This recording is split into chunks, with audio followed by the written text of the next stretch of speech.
Hi, my name is Alex Totolico, and this is my 2P91 video exam. Looking at question 1 and the 4 drivers, starting off with technology. Obviously, technology has changed very much over the 21st century, especially with the way we consume sports, with new media broadcasts on YouTube and Twitch, the presence of esports, new physical technologies such as puck tracking in hockey or outlines in tennis, and all the new technologies that have created graphics which affect broadcasts themselves. Commercialization has also been majorly affected as the program has become heavily commercialized with $1 million sponsorship, $1 billion team evaluations, extensive merchandising from team jerseys to fan wear to anything you can think of with your team's logo on it, creating a exclusivity environment of pro sports, and also introducing mega media rights deals worth billions of dollars, which have heavily commercialized the sports industry. Looking at convergence, we have still old methods like radio and broadcast television mixed with new media of YouTube and content creation sports, and how they all exist in the same zeitgeist. You'll see someone like Steve Dangle work in a more new media setting, but still has a strong connection to old media because while old media is still hanging on in traditional sports like hockey and baseball, but we have seen a lot of new media methods of deliverance converge and seeing how they've all blended together to create this certain sports landscape. Looking at globalization, really just as a global world, we can watch anything from pretty much any country around the world with an influx of immigration. Looking at one specific example in Canada with a lot of people from Europe and Africa coming, which has really risen to our soccer program, which wasn't a traditional sport in this country, but has now become one of the most popular sports in Canada. And just having that exposure to anything around the world creates a new fandom for sports and a new outlook on media that you don't have to be pigeonholed to your country. You can look at anything you want.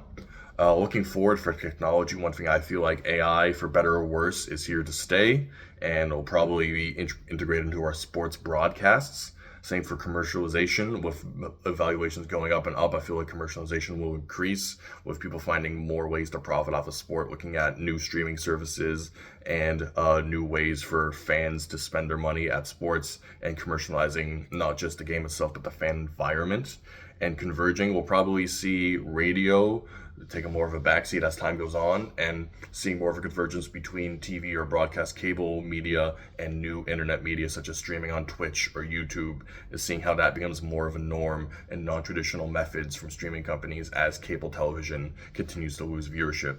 And I just think an increased sense of globalization in the world will lead to more global sport participation and global sport consumerism from all around the world, as we'll continue to gain access to different sports, different cultures, and different ideologies. Now looking at question 2, the two examples I'm looking at are Red Bull's Extreme Sports and the PWHL. So one way that Red Bull uses to disseminate their product is just by heavy social media branding. Obviously, Red Bull is very involved with extreme sports. I've done extensive research on their cliff diving program for a previous project all the way back in high school, actually, and just how they put their brand and have a really good social media brand. And you see Red Bull, you associate them with extreme sports like the X Games, biking, like a lot of cool stuff in nature. Cliff diving especially, they have like scenic landscapes and extreme dives and extremely talented athletes, and just showing that they want you to think they're cool, that they're different, and they strive as being a niche sport. Another example I'm looking at is the PWHL and how they have used their own strategy to disseminate media. There, I feel there is a lot about branding, messaging, and presence, as they want to destigmatize the involvement of women's hockey, uplift women in hockey, and use that to help other sports, and how they've used also heavy social media and a very consistent branding from their company and their athletes, while also having major connections with TSN and CBC, combining their new way strategy with old media and established media to create a very strong brand that is only going to grow in the future.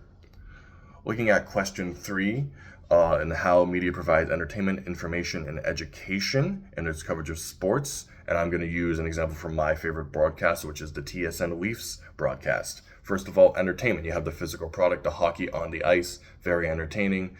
Great product overall, and also the production which goes into it, all the cameras behind the scenes, all the little nuances, all the graphics, they all enhance the entertainment value. Same with the in-arena introduction and announcers, which you can see on the television broadcast or in-house, which helps create an overall entertainment environment. Also, we have information. For me, color commentary is the best part of this. Mike Johnson, who works for the Leafs broadcast, probably one of my favorite color commentaries in the business. He also provides info on players, information on teams, and TSN also provides insiders, which give you an inside information to the league from like Darren Dreger or Bob McKenzie, who provide you new information that you wouldn't get from another source. And finally, education. TSN has an intermission panel. They break down play and they teach the audience how to understand the game, and they just teach you about hockey overall. So you're not just there to be entertained, but you can learn more than you did before if you're a new fan, or just if new news happens, they'll be the first to educate you on that.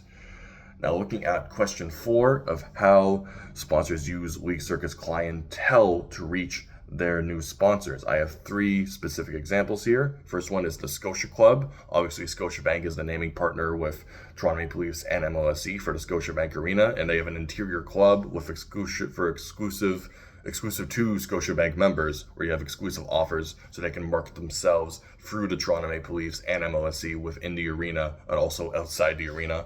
Second example is the Pizza Slice giveaway with the Toronto Raptors. This one's been around for many years and is very common. You go to the game, the Raptors score a certain number of points, and you get a free slice of pizza. It helps market their product. You go in the door once, you get the free slice, and you say, hey, I'll go again, I'll get another slice. Helps increase their business. My third example for question 4 is the Pinty's Grand Slam of Curling. Obviously, Pinty's sponsors the Grand Slam of Curling, an event they created with the help of Sportsnet to fill out the curling schedule. It's a whole brand synergy. They market themselves through the sport, and then people say, oh, we'll get some Pinty's after this. And it's just one other example of being a presenting sponsor and using sports to market themselves. Looking at question 5, a sport as a vehicle for social change, the 2 ways I'll be looking at it through is female representation and racial inequality. First, for female representation, we have women's soccer. Obviously, players like Megan Rapinoe, Alex Morgan, Christine St. Clair have been big advocates for female representation, not just in sports, but in life, having more executives, having equal pay, as which there has been major pay discrepancy and representation discrepancy for women and soccer, especially in Canada when the men's team was not performing. And Christine St. Clair was like one of Canada's most recognizable athletes, which really helped incite the social change through sport using soccer. Another more recent example is women's basketball, looking at the Caitlin Clark, Angel Reese, Cameron Brink draft class, how they had major numbers in college, outrating most men's games, and now in the WNBA the drama has continued, and other 3 of the most marketable pro athletes and are very prominent in the American sports scene, and also increasing that female representation within sports and ergo the rest of society. And a big one here is also the Williams sisters in tennis, Serena and Venus, and they faced a lot of scrutiny from a lot of racial rhetoric, which we'll discuss later, but they obviously had the skill, determination to become 2 of the greatest tennis players, not just for women, but for all tennis players. And probably, if you ask most people, Serena Williams is probably the most notable tennis player in the world. So having that, using her sports status to help also elevate women's voices is another way that she's contributed. Looking at racial inequality, looking at the NBA Black Lives Matter movement, obviously that was a major thing where there was a lot of protest, where looking back at the history of America, NBA players using their social status and their money and their resources to promote positive rhetoric and positive messages was very good. Another one is Mike Tomlin, a famous coach in the NFL for the Pittsburgh Steelers, voicing his opinions on how there's very few black coaches or black staff members in the NFL, and how he has since inspired other programs to help executive training programs for new coaches and new black GMs in the NFL, kind of like using his status to uplift others within the community. And also looking at Hockey is for Everyone and the NHL's inclusion of Willie O'Ree. Obviously, hockey is very much lacking in the diversity place and racial equality and racial representation. But they have at least started. They recognize Willie O'Ree. He's a big part of their community, a big part of their special events, and they are striving for a better place within the racial equality movement. And it's just all 3 of these factors really contribute not just to sport but to society, and use their place in sport to better society. Looking at question 6, we have 5 examples of how organizations use PR. First is to raise awareness. Something like you have Hockey Fights Cancer or Bell Let's Talk, which both raise awareness for special social causes. Obviously, cancer being a big one, Bell Let's Talk has come under a little scrutiny, but some sentiments remain that mental health should be promoted, and there's a lot of people in sport promoting mental health. And obviously, Hockey Fights Cancer is a very important initiative, and many sports have similar initiatives where they use their PR to raise awareness to help fight cancer. Next one I use is to inform. For this, I'm focusing on team-branded content, something like the Leaf Blueprint or NHL 24/7 or an Amazon All or Nothing or Amazon Face Off, which all inform people about NHL players and the going on within the NHL. Another one could be Drive to Survive, which is a television series which informs people about F1 drivers and their current circuit. Another example is To Educate. So we have Black History Month in sports. Obviously, baseball does a lot of education on Jackie Robinson, the NHL, on Willie O'Ree, the NBA on civil rights struggles in general, because they have a strong black population. But you can use sport as a way, and PR as a way to educate people on the past, and using this example just on like racial experiences, black athletes, and how their struggles shape the game today. Another is to give people a reason to support. So looking at playoff hype videos or fan rally cries or any branding through public relations that is geared towards the fan, which gets them hyped up. Obviously, the Leafs do a playoff hype video every year. NFL branding is very strong, having their teams, the fans of the teams all rally around to support using public relations. And finally, to create fan acceptance, the last use of PR I'll be focusing on. Once again, talking about Hockey is for Everyone, and how it is used as a public relation tool to uplift marginalized groups in hockey and say that you may not see yourself represented, but you belong here, and we're working to create a safer space for everyone, and using that PR to create an environment of acceptance. Moving on to question 7, and looking at 3 ways to increase women in the media. So first I have is Olympic scheduling. Obviously, Summer Olympics is a major part of women's sports. They're a key demographic of the Olympics, and I believe that there should be a 50-50 split for scheduling of men's and women's events, and this will lead to equal coverage and equal opportunities. Next, we have increased media coverage. During non-Olympic cycles, there's very little women's coverage in major media. Obviously, New York Times said it's only about 5%. In Australia, we talked about is only 15% is focused on women's, and in Canada, it ranges between 4 and 11% given mixed competitions. So there's plenty of women's sports all around: WNBA, PWHL, World Championship Series, both league and international tournaments, and just having that increased women's sports coverage when it's not the Olympics would really help create a sustainable culture of women's sports for all time. Finally, focusing on rhetoric and the labeling. Obviously, we talked about the second sex rhetoric that exists in sports. And so it's simple enough to just treat everyone as an equal and highlight women's skills and experience in sports and focus on positive rhetoric rather than just like focusing on appearance, like, oh, this person's attractive. Like, just focus on them as athletes rather than just commodities, and stop that second sex rhetoric and just look at them as an athlete.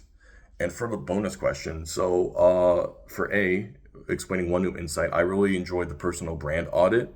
I got the SAGE archetype, which I never thought of myself as that before, even though I have been known as a teacher and a mentor to my peers before and someone who investigates. But so I really learned a lot through that personal brand audit and that personality tests. And there's a few other things that I've enjoyed over this course so far.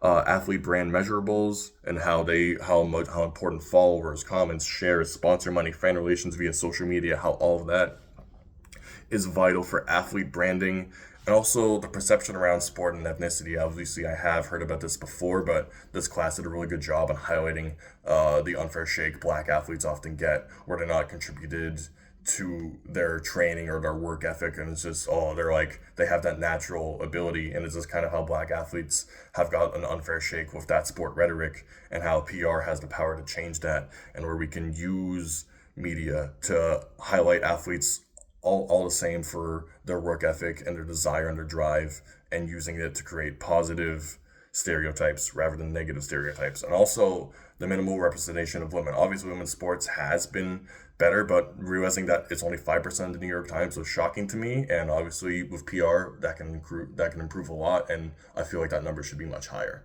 All right. Thank you very much.